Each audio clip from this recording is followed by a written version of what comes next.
How to handle the stress of a new job. Today, I get to answer Jonathan's question from Waco, Texas. He's starting a new job as a manager in a restaurant environment, and he's asking me how to handle the stress of a new job. We've all been there. We've all been working at new jobs. Our first job is stressful. Our 10th job is stressful. You're just in a new environment. You're going to be meeting new people. And so, of course, it's going to be a little bit stressful. Here's the thing, it's totally normal. If it was any other way, you should be shocked why you're not stressed at all or a little bit anxious per se. That, being in this new environment, you're just a little anxious, and that is absolutely normal. So relax. You're just like all of us. Here's the thing, you were hired for this position because your employer saw something in you that you were a great fit for the job that you just got hired for. In fact, what I recommend is that you ask them, hey, I was just curious, out of all the applicants for this job, I was just curious what you saw in my resume, and also what did you see in our interview that you thought I'd be a good fit for this job? That's going to be so insightful for you to understand what is it that your supervisor thought you are great at, whether it's your attitude, whether it's your skill set, or the manner you do things, whatever it is that they chose you over all the other applicants. And you know that that is what matters to your supervisor. And you can do more of that. The next tip I have for you is that it's incredibly important for you to be self-aware. You need to know yourself going into this new environment.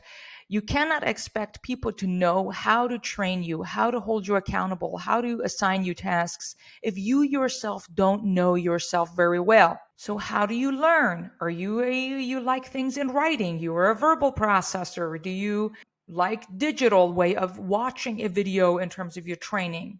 Are you more of a hands-on person? How do you better stay organized? Some companies are like, we do solely digital in terms of their calendar. Great, but you know that you really need paper planner. You're like, you know what? You're letting your boss know, I'm going to make sure whatever I do put them on the digital calendar because that's how you like to manage the team. And I respect that. However, I'm more of a paper kind of a person. So I have my own paper planner to make sure I stay organized. Know what, yourself. If an employee tells me that, I'm like, fantastic. I appreciate that you are self-aware. The other thing is, again, once you know yourself, is that you need to make your effort, especially in the first month at a new job, to get to know your supervisor. Get to know your team members genuinely.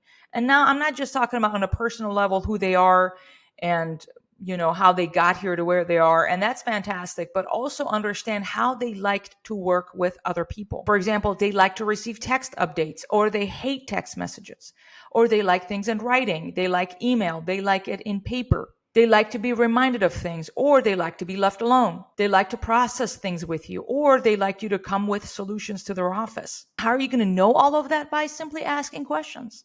Hey, I really want to know how you'd like to manage me and how you like to hold me accountable. So I honor those things.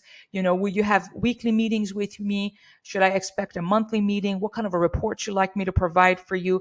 What's going to be those report formats? I appreciate it if you give me a sample so I know how to better, serve this role in the position you have me in. How do they define success in this role? And all of that you will never know if you don't ask questions. And it speaks volumes about you as an employee if in the first few weeks you ask a lot of questions so you can get to learn more about your boss, about the jobs and the needs of this role they have you in. So instead of feeling stressed, come up with a plan, get into it, and ask questions. The next tip I have for you, if you're starting in a new job, is to prioritize priorities of the job. I find myself ultimately a lot of times bombard people with tasks. Maybe I had this weekly task that they have to do, and then there is this other task that I assign them, and I assume they understand that this task has priority over the other task. But when you're new in a job environment, you won't know the priorities. So what you can do again is ask and be like, hey boss, you had given me task X and task Y, and those are due on Thursday. I'm happy to do this new thing you'd like me to do, this Z thing you'd like me to do. I'm happy to take care of that.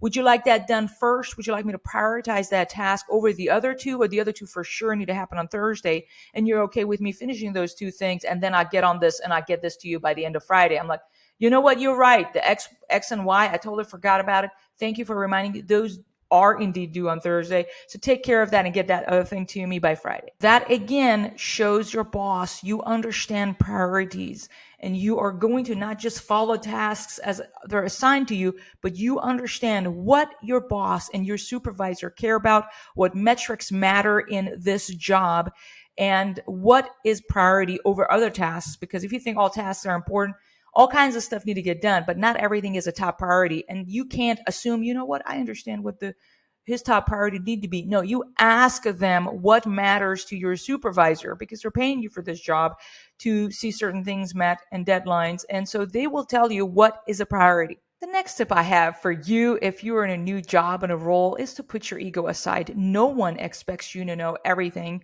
when you get hired. So even if you get an engineering degree or you are whatever, you go in an engineering firm, they do not expect you, because you certainly won't know everything in the first month or two.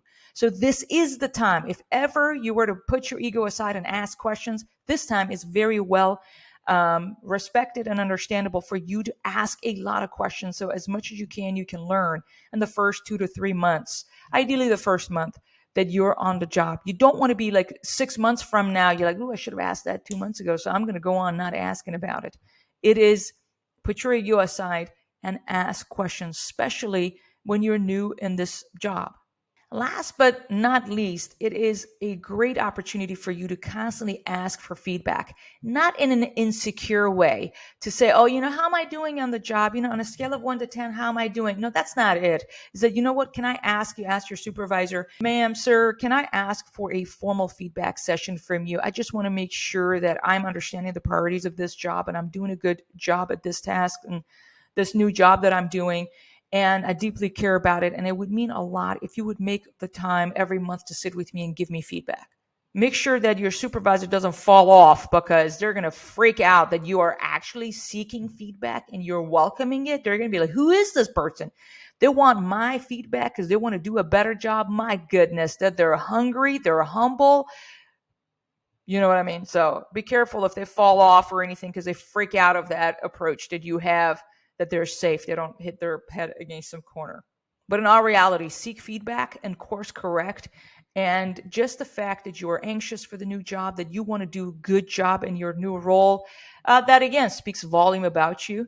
And your future looks bright, and get after it and get it done. And I'm excited for you in this new role. There you have it, folks. This was an answer to Jonathan's question. If you have any questions for me you'd like me to cover in a future show, be sure to comment below, subscribe so you don't miss any future shows. And with that, let's get back to work and make some dough. Thank you. Bye-bye.